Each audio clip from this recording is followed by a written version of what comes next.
Okay, good evening, everyone, and welcome to this second session of the IESD Space Seminar. We are very happy to see you all connected today for a session in which we will explore the links between nuclear and space from the Cold War to the present. As you know, the objective of the IESD is to study the interconnections between environments and capabilities. However, the link between space and nuclear energy and nuclear strategy was a structuring factor throughout the Cold War. And it was the need for intercontinental ballistic missiles that led to the creation of the first rockets. Throughout the Cold War, nuclear energy and strategy and space were at the heart of the technological challenges of space propulsions, but also deterrence. And to discuss this tonight, we are pleased to have Dr. Aaron Bateman. Good evening, Aaron. How are you? Good evening. Good. How are you? Thank you. Very nice. I am very happy to meet you. I am personally very interested in this topic, especially in nuclear propulsion. And but first, a few words to introduce yourself. You are an assistant professor of History and International Affairs at George Washington University and a faculty member in the Space Policy Institute within the Elliott School of International Affairs. You received your PhD in the History of Science and Technology from Johns Hopkins University. And your research takes place in the nexus of science, technology, and national security during the Cold War. So now to launch your presentation, in your opinion, can space be dissociated from nuclear capabilities? No, for a number of reasons, and especially if we look at the U.S. context, a significant portion of U.S. nuclear command and control is intimately tied with space capabilities. So if we look at communications, for example, and nuclear early warning, so two really key components of nuclear command and control infrastructure are space-based and space-enabled. And right now there's a discussion going on in U.S. strategic circles about whether or not you can disentangle nuclear command and control from conventional command and control.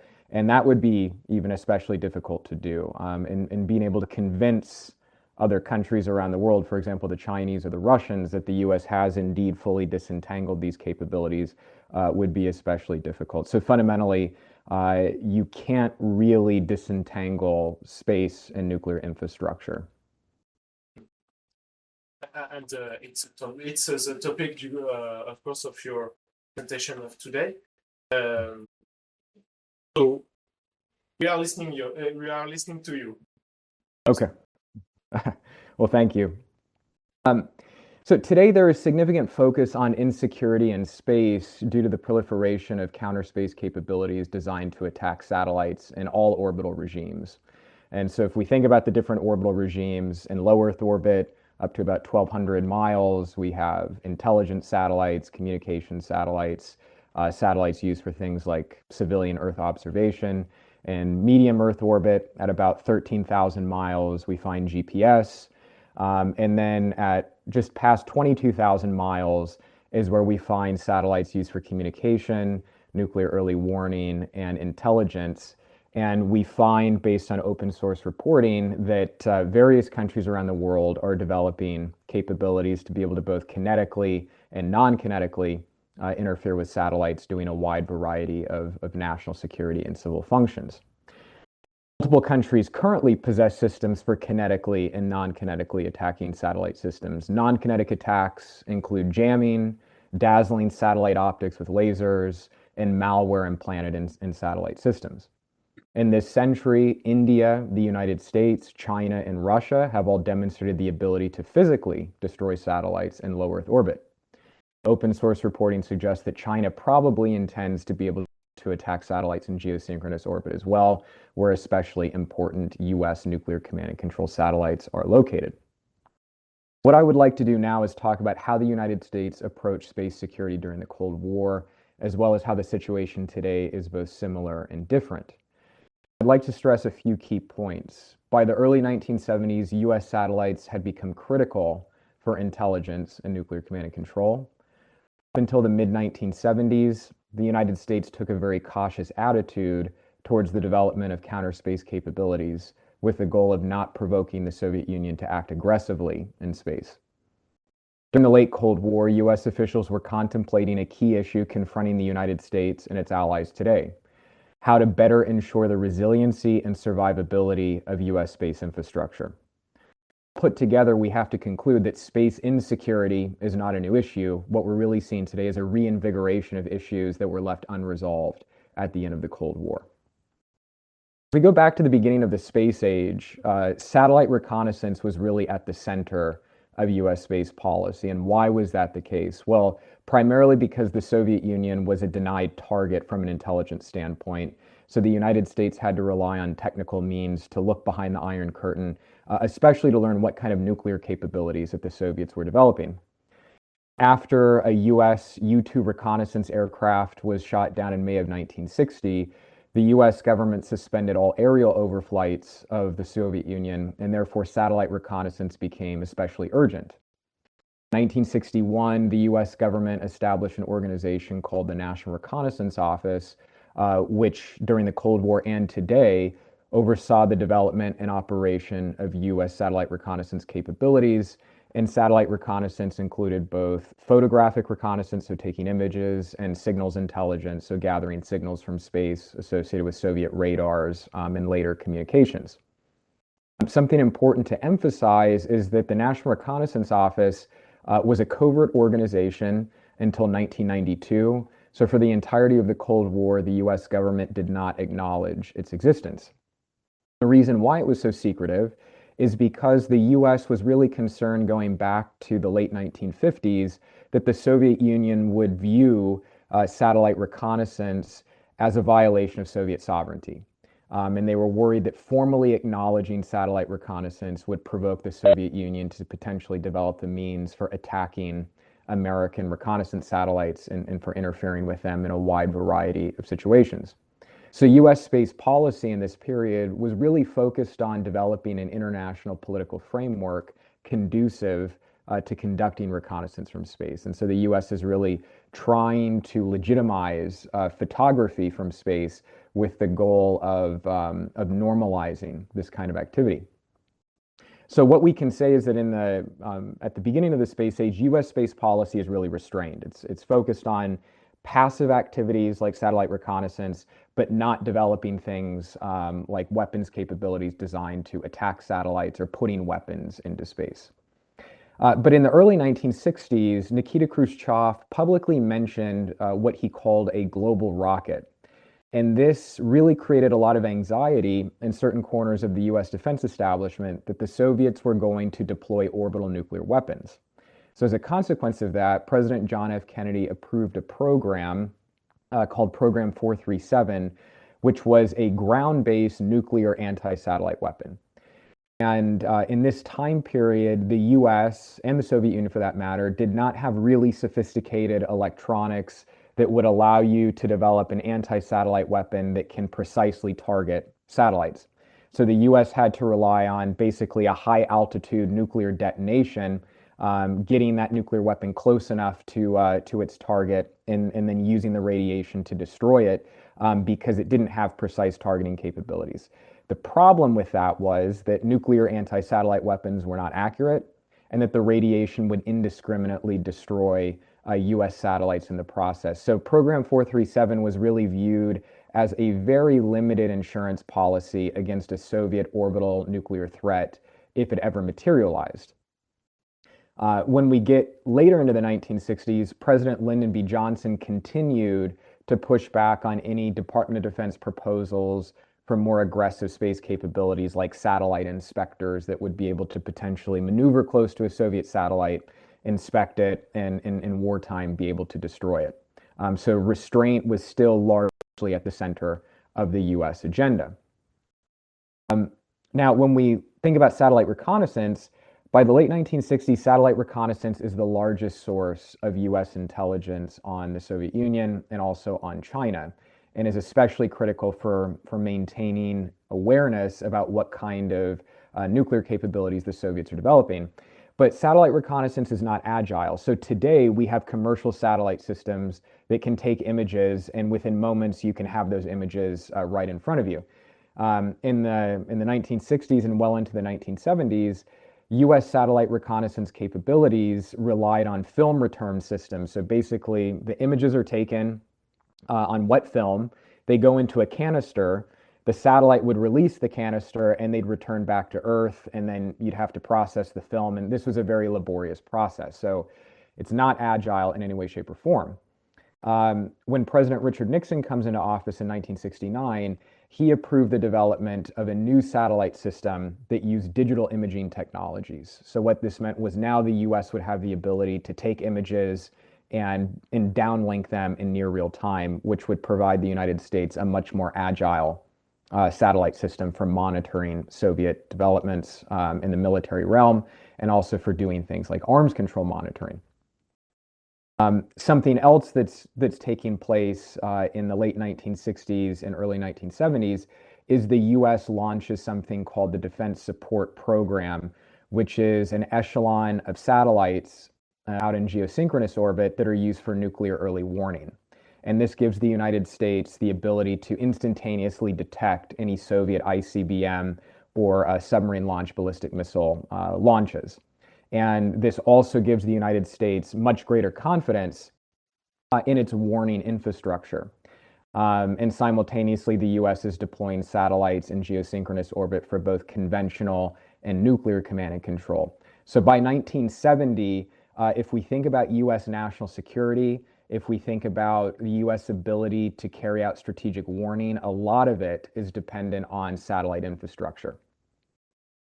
In 1972, the United States and the Soviet Union signed what is collectively known as the Strategic Arms Limitation Talk Agreements, SALT I.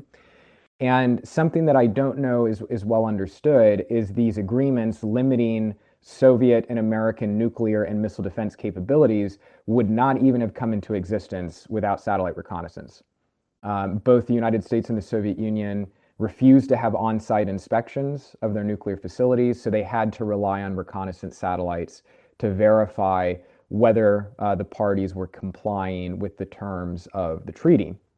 So within both of those agreements, there's a provision that national technical means would be used to monitor compliance, and national technical means was in effect a euphemism for satellite reconnaissance. Going along with this phrase about using NTM for monitoring the treaty was a provision that neither party would interfere with the other's national technical means. But national technical means was not really well defined, which satellites were considered national technical means, which ones were not, and interference was not really well defined along with it. Nonetheless, US officials really viewed the fact that satellite reconnaissance was the basis of the verification regime as a means of further legitimizing satellite reconnaissance. So the US views this as really tacit recognition by the Soviets that satellite reconnaissance is indeed an acceptable activity. The US also learns in the late 1960s and early 1970s that the Soviets are developing a more sophisticated anti-satellite weapon system. But in the context of détente and in the context of the SALT talks, the Soviets stopped testing their anti-satellite weapon system. And the US really concludes that it's not necessary for the US to develop its own ASAT, that this would be especially provocative and undermine the spirit of détente. And so what we see is the US is still very cautious about taking any action that could provoke the Soviets to act aggressively in space. Now, the situation rapidly changes in the mid-1970s. In late 1975, the arms control negotiations are no longer going well. Détente is faltering, and the Soviets resume testing their anti-satellite weapons capability. As a consequence of this, President Gerald Ford initiates a study into this ASAT issue. And ultimately, the study ends up taking a much broader look at the future of military activities in space.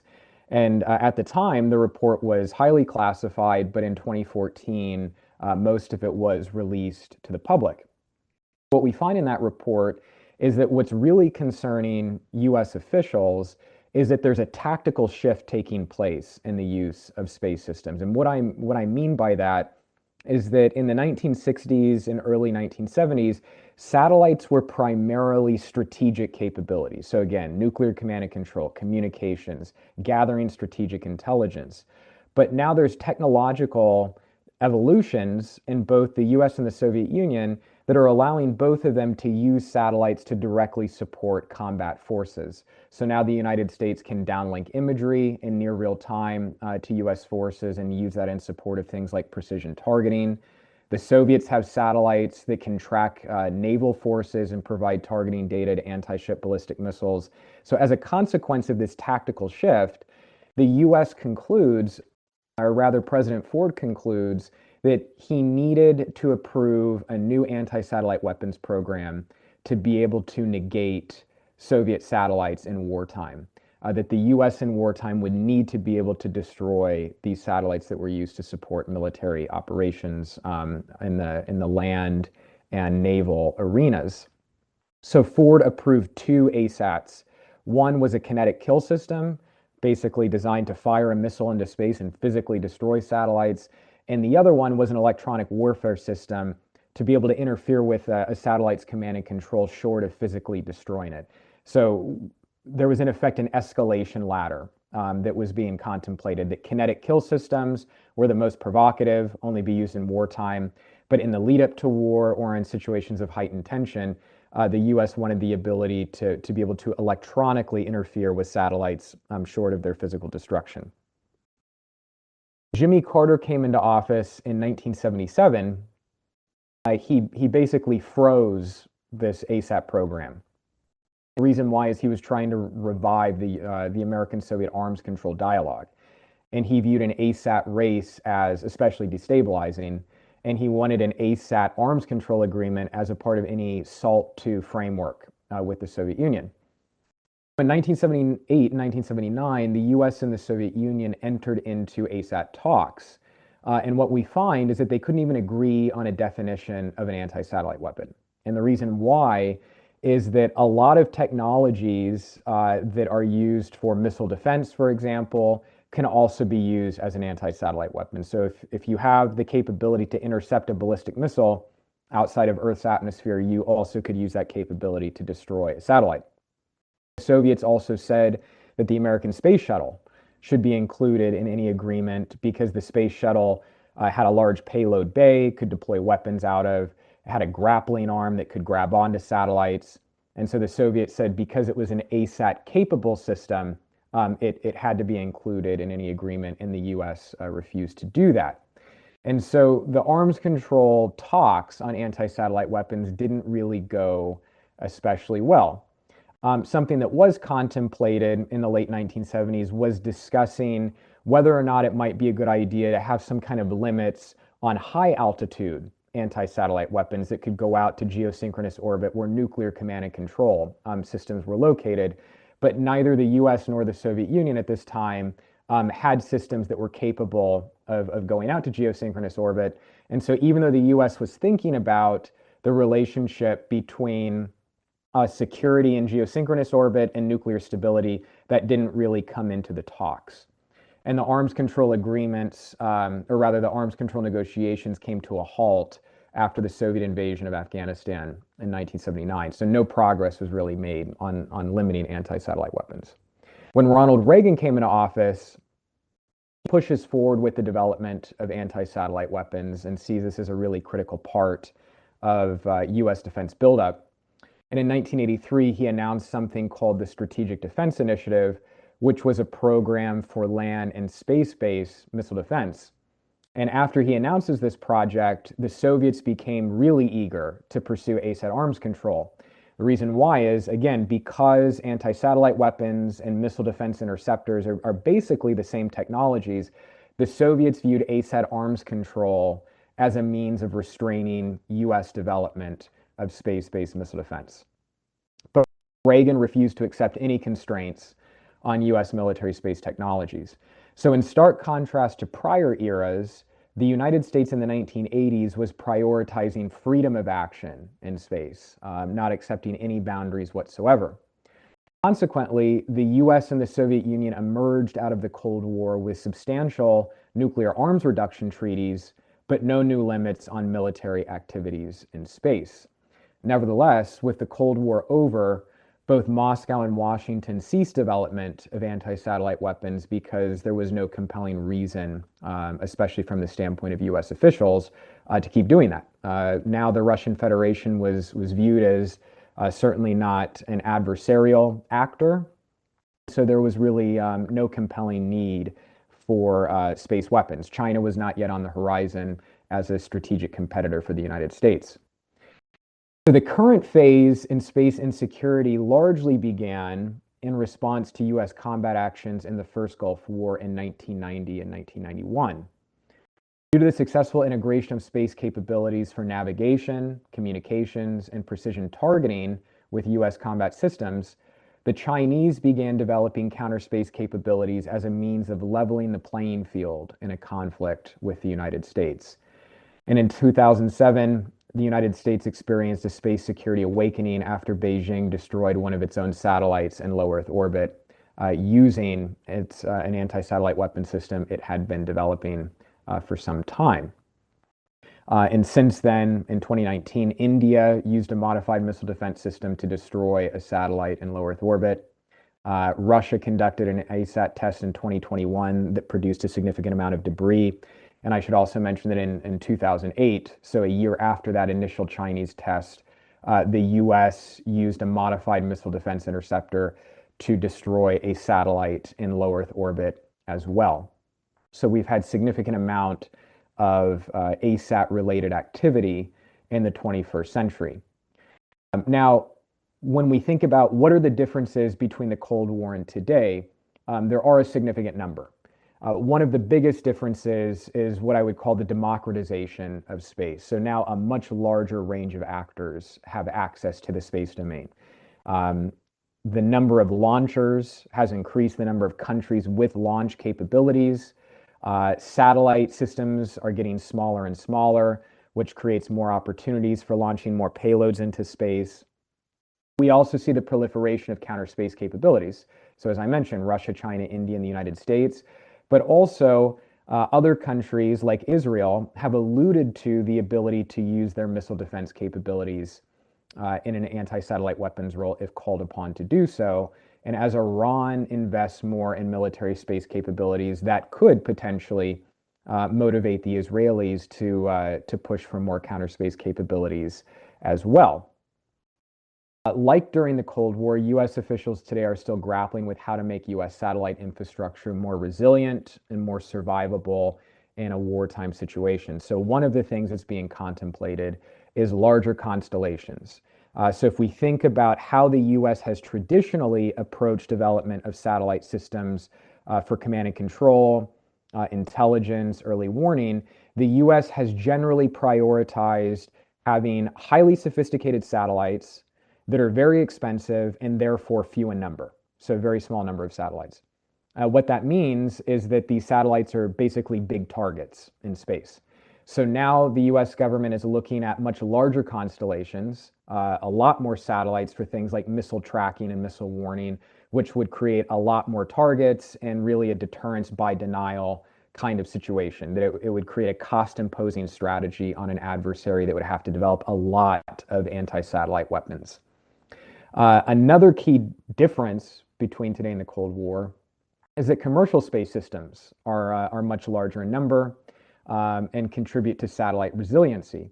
So if we look at the situation in Ukraine today, commercial satellite imaging systems provide intelligence to Ukrainian government officials. Commercial satellite imaging systems allow people around the world to get an idea of the scale of what's going on in Ukraine and also to monitor Russian military developments.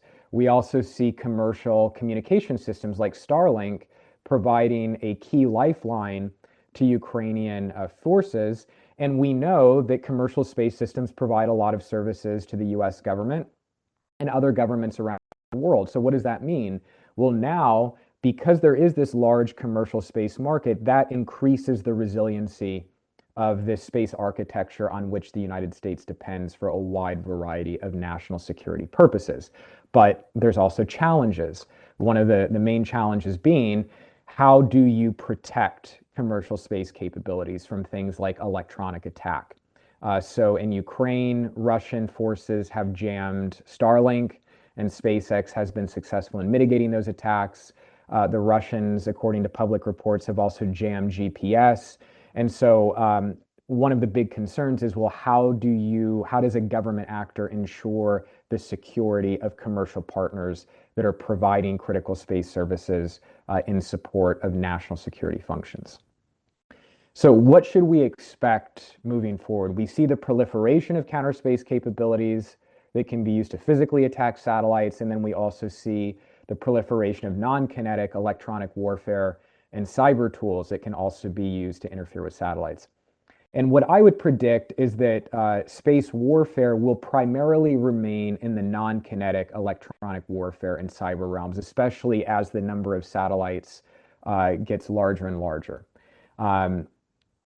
You look at these kinetic space attack systems, direct descent anti-satellite weapons, for example, those would likely be reserved for really high value space targets for a country that's developing those kinds of capabilities. But in general, it's going to be electronic warfare and cyber that can allow you to potentially interfere with satellites without physically destroying them, also creating a lot of debris that's going to be harmful for all satellite operators. The other, I would say, debate that's likely going to continue is this debate over entanglement. As I mentioned earlier, we find that a lot of communication systems are used for both nuclear command and control and conventional command and control. And so there's a debate about whether that should be disentangled. But that's really difficult from a cost perspective. It's much more cost efficient to use one communication system for both nuclear command and control and conventional. And then the other issue that you run into is, even if you say, I'm going to disentangle these two things, how do you actually convince potential threat actors that you've indeed done that? How do you signal that? And so I think that it's a safe estimate that countries are going to be more reluctant to interfere with satellite systems that are used for nuclear command and control, but trying to really clearly define what is used for conventional and what is used for nuclears is going to be especially difficult in the communications realm. But fundamentally, I'll just finish with this. I think it's important that we recognize that space warfare has indeed arrived. It's being actively used in Ukraine, and that will likely expand if we see future conflicts, especially involving countries like the United States, China, and Russia. So with that, I look forward to any questions and comments that you might have. Thank you.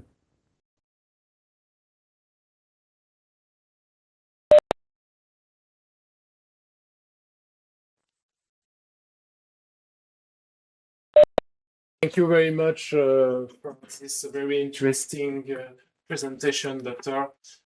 Do we have any questions in the chat? Maybe? No, not yet. Maybe to launch the discussion, I particularly liked the example of the space shuttles, the STS, which the Soviets wanted to include in the arms control agreements.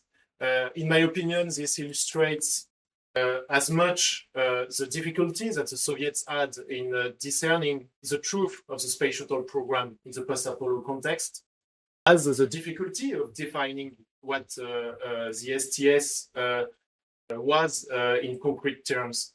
According to, is this difficulty of definition aggravated today with the renewed interest for the space domain? Yes, and so I use the space shuttle example frequently as an early example of some of the complications we see with what are frequently called emerging space technologies. So for example, companies around the world are looking at satellite servicing capabilities. So if you have a satellite, let's say out in geosynchronous orbit, and it's malfunctioning, there's companies that are looking at developing developing capabilities that would allow them to maneuver up next to that satellite and potentially service it or repair it or refuel it. Now, if you have a satellite that can do all of that for servicing, you could also use that satellite to maneuver up to another one and physically destroy it. And so is it a weapon or is it not? Well, it's really, the answer is it depends. And so when we think about regulating activities in orbit, a lot of these commercial capabilities do have the potential to be used in a weapons capacity.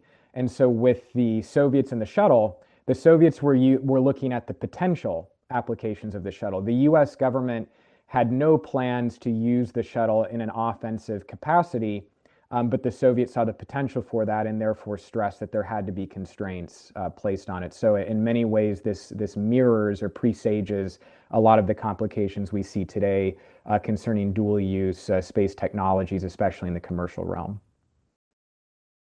Thank you very much. We have a question from the chat.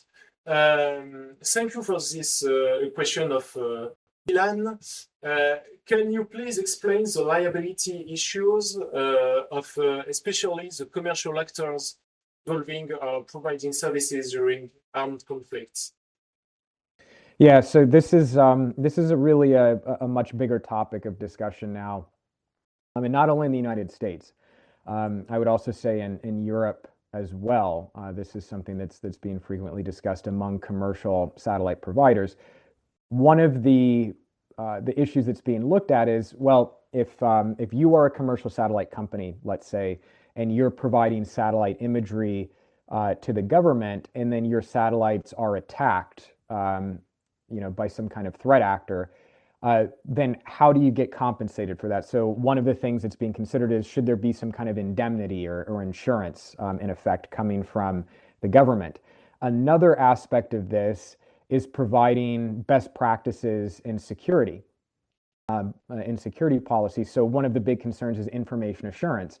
The US government can't really tell a commercial company what it should and should not do with regard to security, but something it can do is provide best practices, especially with things like information assurance and cyber defense. So having more direct dialogue between the government and private entities who are providing space services becomes especially important. So I see another comment there in the chat going along with this is distinguishing between peacetime and armed conflict. I think that what's challenging with that is when you're in periods of heightened tension. So for example, right now, the US government is supporting Ukraine, but the US government is not directly involved in the conflict, but SpaceX has been targeted nonetheless by Russian forces. And so you can contemplate scenarios in which you would have non-kinetic interference, so electronic attack or cyber attacks against satellite infrastructure, short of physically destroying them. And that's why it's really important to provide best practices with security, how to mitigate these kinds of attacks. So SpaceX has been very successful at doing that, and we'd want to ensure that those kinds of best practices are also shared with other commercial entities. The Russian Ministry of Foreign Affairs has openly said that any commercial satellite provider that is supporting the Ukrainian government would be a legitimate target for attack. And so I think it's likely that in similar such conflicts in the future, or if there's heightened tensions in Ukraine, we could see an expansion of the targeting of commercial and even maybe governmental satellite systems. It's a very interesting point because you talk about precisely about the durability of commercial satellite systems, especially in the context of the war in Ukraine, the difficulty of defending them. During the Cold War, it seems that the distinction between commercial and strategic satellites was somehow clearer. Does this difference make the current political and technological dynamics completely different from those of the Cold War? Or are we living today in a similar period to the Cold War? So I think that the commercial dimension is a radically significant departure from the Cold War. The commercial space market really didn't even take off until after the Cold War came to an end. From a policy standpoint, the Reagan administration and the Carter administration were looking at how could laws be put in place that would allow commercial entities to move into the space domain. But that didn't really begin to happen on a large scale until after the Cold War comes to an end. And it's really not until the early 2000s that we really start to see significant expansion. So the commercial dimension is new. Now, commercial actors playing a role in wartime is, of course, not new. We can find many historical examples going back to the 19th century of commercial entities directly supporting combat operations. If we look at the use of undersea cables, for example, for command and control, we find commercial entities being co-opted into attacking the cable systems of adversaries in the late 19th and early 20th century. So the idea of commercial actors being significant in wartime is not a new phenomenon, but it is new in the space domain. The commercial arena is a very new dimension of the space age, and that's something that Cold War officials in the United States and the Soviet Union didn't really have to grapple with. And it creates both significant opportunities in terms of capability, but it also creates significant liabilities as well. Thank you very much. We have a question. Yes. Thank you, Mary. Brands here from IESD. When you try to find similarities between the nuclear and the space domains, we see that tests are really important. When you do a nuclear test or asset test, you try to demonstrate things, to use deterrence, to show to your opponents that you do things with capabilities. This being said, it appears that sets, especially, is much more of a show-off, a last resort, than really a possibility of open conflict space. What do you think about that? No, it's a really good question. So there's a lot of debates going back to the Cold War about what are the role of anti-satellite weapons in deterrence, and can you use anti-satellite weapons to deter your adversary? The view of many officials in the U.S. intelligence community during the Cold War was that the United States was more dependent on satellites than the Soviet Union. Therefore, the U.S. possessing anti-satellite weapons wouldn't really deter the Soviets from using their own. And so when we think back to that decision by the Ford administration to begin developing a new anti-satellite weapons program, it wasn't for deterrence. It was specifically to be able to destroy Soviet military support satellites in wartime. And so there's been a debate about, going back to the Cold War, about, well, if you have some kind of equivalence, if the U.S. and the Soviet Union were equally dependent on satellites, would that have deterred the Soviet Union? And it's really hard to say. I think a lot of that is dependent on the situation. But if we look at the situation today, let's say with India and China, Indian officials have said that they want to have an anti-satellite weapon to deter the Chinese. The Chinese, though, have a significant number of satellites. I mean, a really large number of satellites used for a wide variety of purposes. So it's difficult to really contemplate how an Indian anti-satellite weapon would in any way, shape, or form deter the Chinese from taking offensive actions against Indian space systems in wartime. I think that what anti-satellite weapons do, though, is they signal that a country is a sophisticated technological actor. So even if an anti-satellite weapon doesn't really have deterrent potential, you're really showing the world that you have the ability to carry out a very technically complex task, and it's something that gets a lot of attention. But I think that the deterrent potential of kinetic ASATs is really limited. And I think that especially as satellites proliferate, as we see larger and larger constellations, the military utility of kinetic ASATs will also decline. That they would be reserved for really attacks against what are considered to be high value space assets. Thank you. We have actually two questions about the relation between deterrence and asset weapons. The first, you said that the development of civil solutions enforce the resilience of the American architectures against attacks and more particularly against cyber attacks. But first, we know that today, first, in your opinion, how can cyber capabilities influence the relationship between space and deterrence? And then does the multiplication of direct ascent weapon, direct ascent asset increase the risk of a total satellites blackout? So with civil, I think, and please correct me if I misunderstood the question, but how I think civil satellites play into deterrence is if we think about the situation for the United States today, there's a lot of American companies that are providing high resolution satellite imagery to the US government.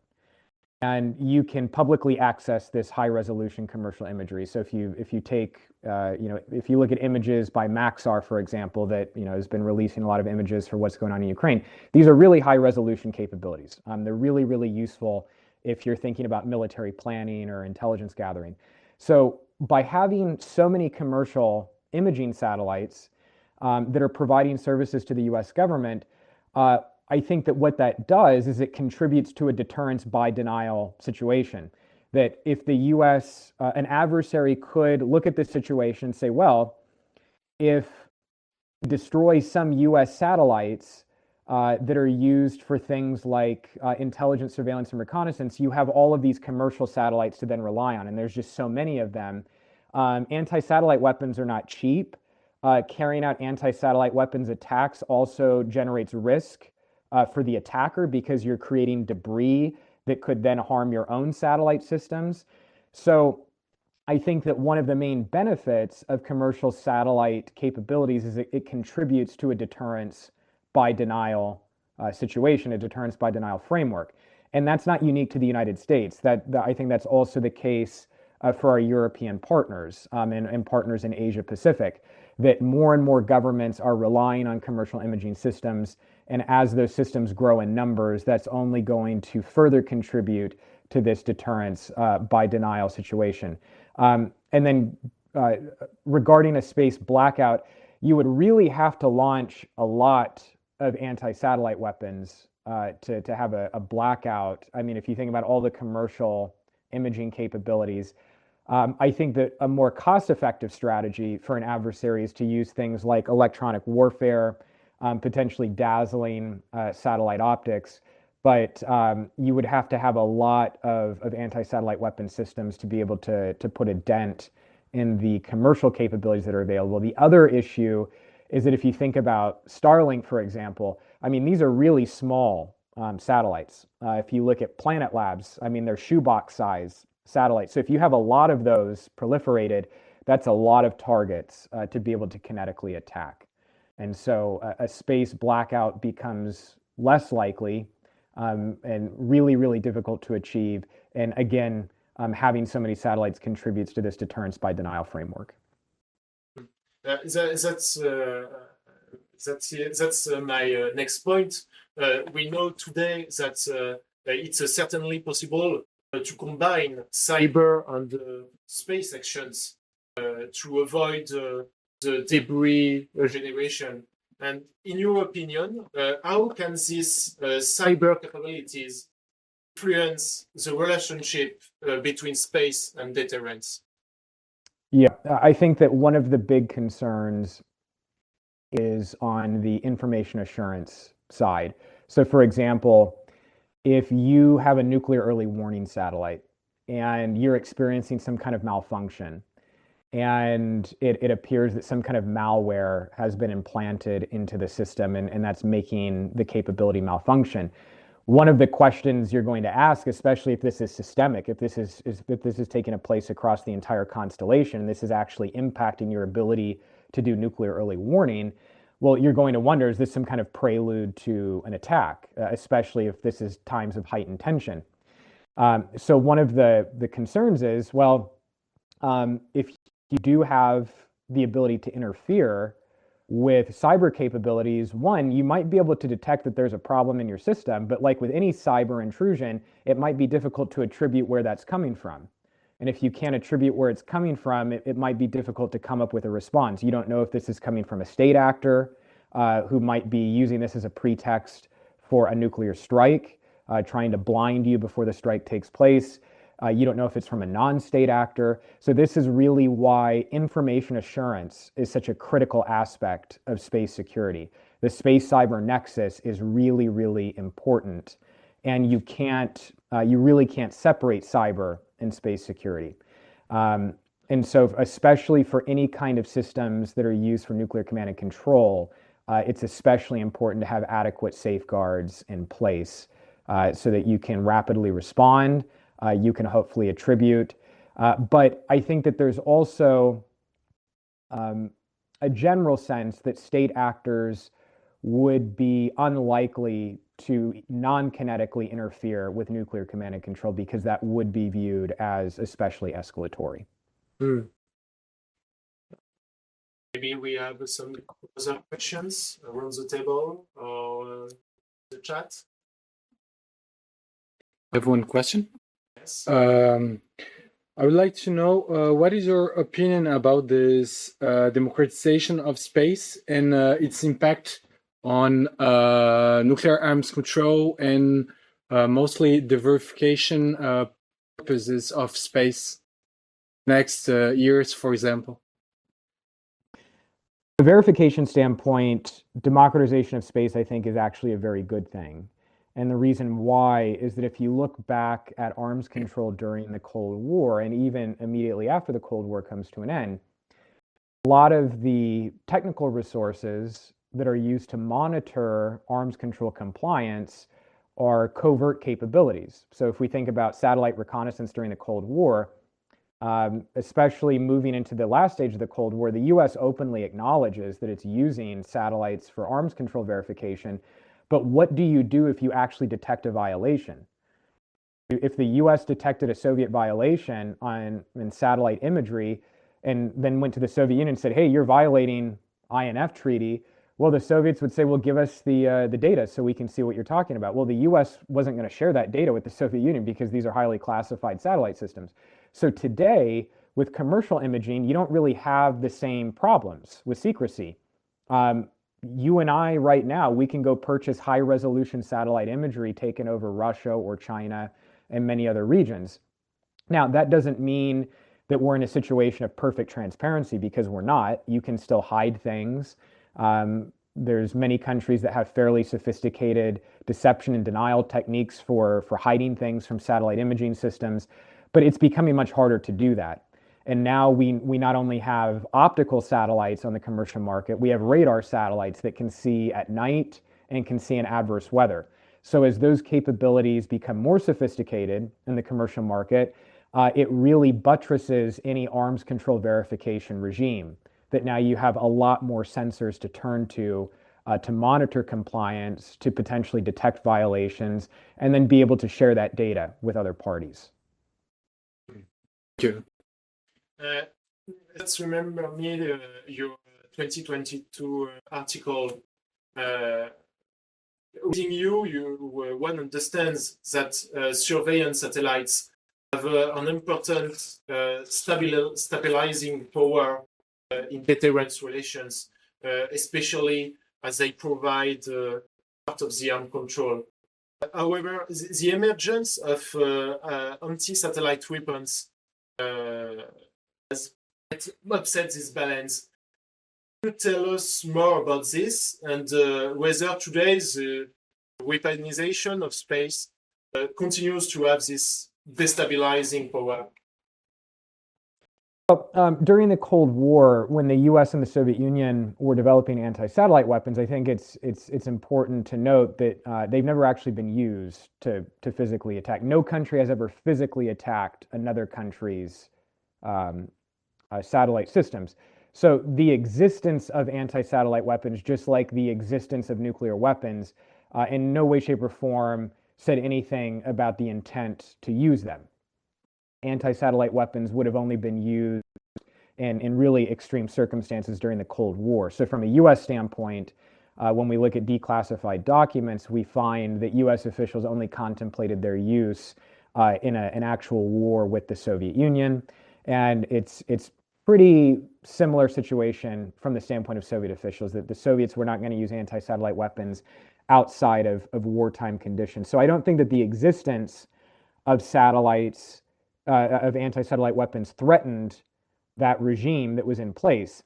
What I do think is important to note is that the US and the Soviet Union clearly viewed satellites that were used in support of military operations as important targets in wartime, and that you couldn't really distinguish in wartime between satellites used for things like arms control verification and used for military support. And in wartime, that arms control monitoring role of satellites was not really going to matter quite as much. I think what's also notable is that US officials were certainly thinking about nuclear escalation. So in an early part of a conflict, let's say, if you destroyed a Soviet intelligence satellite or the Soviets destroyed an American intelligence satellite, that would be very provocative. But if you had the ability to interfere with nuclear command and control satellites, that would be especially escalatory. So again, there's an escalation ladder that was being contemplated, but neither the US nor the Soviet Union had the technical capacity, even in the 1980s, to physically attack satellites in geosynchronous orbit. So today even, I don't see the existence of anti-satellite weapons in and of themselves as fundamentally destabilizing. I think that what's destabilizing, or rather what's bad for everyone, is when countries test anti-satellite weapons and physically destroy systems in space that create a lot of debris that is then a long-term hazard. I mean, debris from the Chinese ASAT test is still in orbit today, and countries have to maneuver their satellites. I mean, an object the size of a paint chip could be catastrophic for a satellite system. So I think the bigger issue today is really trying to get countries to not do destructive ASAT testing as in peacetime conditions. What countries are going to do in wartime is obviously going to depend on the circumstances. But I think it's only natural that countries are going to develop counter space capabilities as more and more actors in the international system become more dependent. In the meantime, though, we should be putting a lot more attention on constraining certain kinds of behaviors that could be really escalatory. So for example, there's really no policies in place or no agreements between the United States and China or the United States and Russia about rendezvous and proximity operations, so satellites getting close to other satellites. And if there's a period of heightened tension and a country maneuvers a satellite close to another one that's used for nuclear command and control, that could be viewed potentially as a provocation and even an escalatory act. So I think that it's really incumbent on the US and the other major spacefaring countries, and really any country that has a stake in this, which is quite a lot, including our partners in Europe and Asia Pacific, that we have discussions about trying to regulate our behaviors, or come up with some kind of framework for what actions we think are especially provocative, even if that's not in the form of a binding treaty. And so those are the kinds of issues that really need to be more closely contemplated.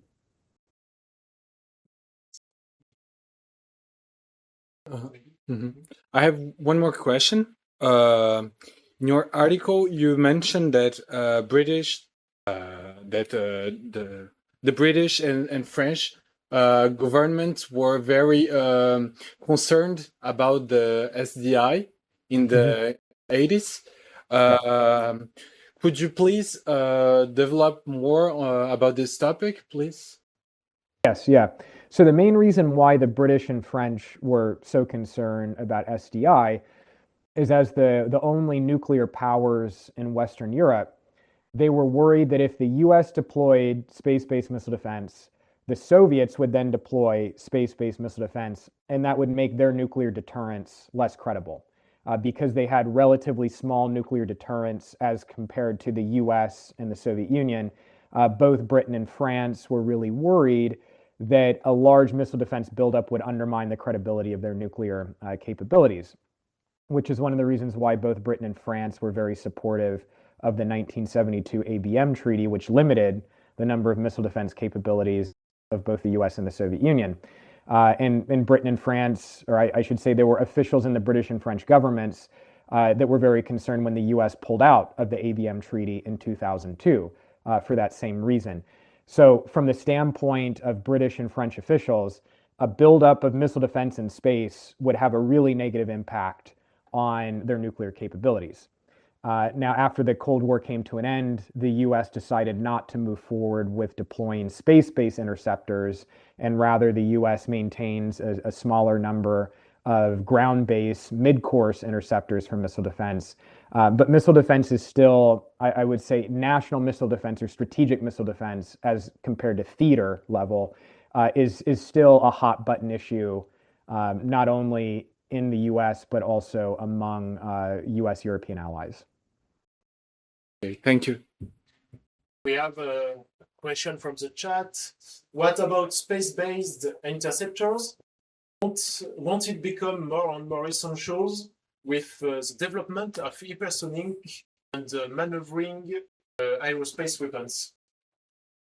I think the big issue right now for the US is being able to adequately track these kinds of capabilities. So of course, with a ballistic missile, when an ICBM is launched, you can detect it, and then you can calculate where it's going to go because it's on a ballistic trajectory. With hypersonic weapons, the issue, of course, is not speed, but maneuverability. And so the US might be able to detect that launch with existing capabilities. But if you have a hypersonic glide vehicle, for example, that's moving along very quickly in the atmosphere, it's extremely difficult to track that and to know where it's going to go.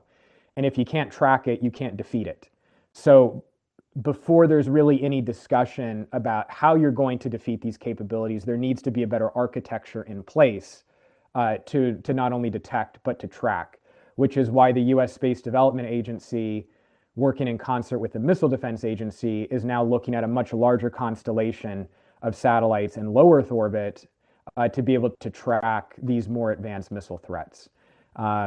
And I would also add that in the future, if the US government were to re-examine space-based interceptors, that would be a really politically charged issue. And in large part, there would be a lot of opponents who would line up in concern about what this is going to do with the relationship with China and Russia, because both China and Russia view missile defense capabilities of any kind, especially in space, as very provocative. Another question.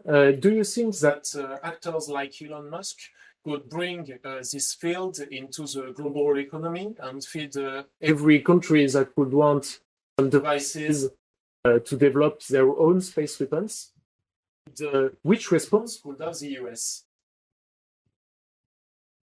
With actors like Elon Musk, what's happening is space capabilities like remote sensing, communications now are much more widely accessible to different kinds of actors, both government and non-government. So if you're a think tank, you now have access to really high resolution imagery that would have only been accessible to a limited number of governments, let's say 20 years ago. But I don't really think that that's going to open up the development of space weapons. I think that as commercial systems proliferate, it's certainly going to be of interest to a number of countries to develop more capabilities in the electronic and cyber realms to interfere.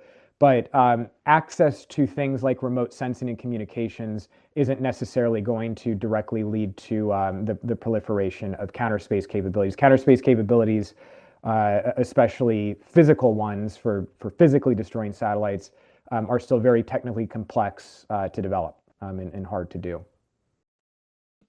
If I may add something, I think that the Congress already look at what Elon Musk does in terms of exports and stuff. Can't deal with China, for instance. Yes, and Iran. So it's way too control. Right. Yeah. So the U.S. government has the ability to regulate U.S. companies. So if you get a license from the FCC to have a satellite communications constellation, the US can say you can't provide services to China. If you establish a company for satellite imaging, those licenses are issued through NOAA in the US government, and the US government can say you cannot sell satellite imagery to these countries. There's something called shutter control that the US government can exert, which basically says you can image certain areas and you can't image certain areas. You can sell satellite imagery to certain parties and not to other parties. But the US can only really regulate US companies. To an extent, the US government could go to allies and partners and say, hey, we think it's probably a good idea if you try to encourage your own companies not to sell high resolution imagery to, let's say, China or to Iran or North Korea. But there's a limited ability of the US government to directly control that market because there's so many international actors that are emerging. Thank you. Mm-hmm. We have a question in the chat. What about the place and weight of Assad weapons in the US space superiority vision and strategy? In particular, the electronic warfare capabilities. You mentioned are electronic warfare capabilities more likely to play an increasing role in space control in the near future? Well, so the US canceled its last kinetic anti-satellite weapons program in the early 2000s. The US Army had a program called the KE ASAT, Kinetic Energy ASAT. The only ASAT that the US really demonstrated was in 1985, so the program that Reagan was pushing. Now in 2008, the US demonstrated, or rather didn't demonstrate it, it destroyed one of its own satellites that was malfunctioning using a modified missile defense interceptor. The US government maintains that that was not an anti-satellite weapon demonstration. That was a health and safety operation to destroy a satellite that was malfunctioning. The Russians and the Chinese nevertheless interpret it as the US demonstrating the ability to carry out an anti-satellite weapons activity. So right now, these kinds of kinetic kill capabilities are not at the center of US strategy. I think that what is more likely to be the case, not talking about the US specifically here, but really in general, is that electronic warfare capabilities and cyber capabilities are going to be the area of emphasis. Because if you think about Ukraine, for example, there's widespread awareness, I think, among defense specialists that Russia has jammed Starlink and tried to jam Viasat and has allegedly been jamming GPS. But if Russia were to physically attack, let's say a commercial imaging satellite, well, that's not really going to prevent other companies from imaging, and that would be viewed as really provocative. And that could have significant repercussions for Russia. So I think that certainly in the near future, electronic warfare is going to remain the most likely option that's pursued. Thank you very much. Do we have a question from the chat or on the table? Okay. So I think it's time to conclude. Thank you very much, Doctor, for your questions, for your precious time, all your answers. It was a very interesting discussion. I hope that we will be able to continue it on our social networks or even in other conferences in the future.